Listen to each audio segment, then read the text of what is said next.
எல்லாருக்கும் வணக்கம், நான் உங்கள் பிருத்விராஜ். ஸோ இன்னைக்கு நம்ம குரூப் 4 எக்ஸாம் நடந்துருக்கு. ஸோ அதில் ஸ்டூடெண்ட்ஸ் ரிவ்யூ கேட்கலான்னு வந்திருக்கோம். எப்படி மேம் இருந்துச்சு எக்ஸாம்? எக்ஸாம் வந்து ஆவரேஜ் தான். எனக்கு வந்து நான் அவ்வளோ ப்ரிப்பேர் பண்ணல இந்த தடவை.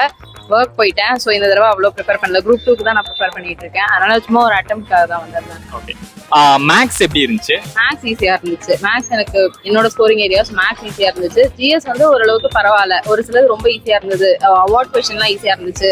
ஸ்கீம்ஸ்லாம் கேட்டிருந்தாங்க. மேத்ஸ் ஃபாலோயிங்ஸ்லாம் கொஞ்சம் ஈஸியா தான் இருந்துச்சு. அதர் தென் தட் லைக் சர்வேல இருந்துலாம் கேட்டிருந்தாங்க. எக்கனாமிக் சர்வேலாம் நான் அது கொஞ்சம் பார்க்கல. லைக் அது பர்சன்டேஜ் எல்லாமே கேட்டிருந்தாங்க. அது கொஞ்சம் டஃபா இருந்த மாதிரி இருந்தது. மற்றது தமிழ் வந்து எனக்கு ஓகேவா தான் இருந்துச்சு. ஈஸியா தான் இருந்தது, ஓரளவுக்கு பரவாயில்ல. ஸோ ஒரு நல்ல அட்டம்னா எவ்வளோக்கு மேலே போட்டுருந்தா நல்ல அட்டம்னு நினைக்கிறேன்? 160 above 165 plus போடலாம். ஸோ கண்டிப்பாக உங்களுக்கும் கிடைக்கும். All the very best ma'am. Group 2க்கு all the very best. Thanks ma'am.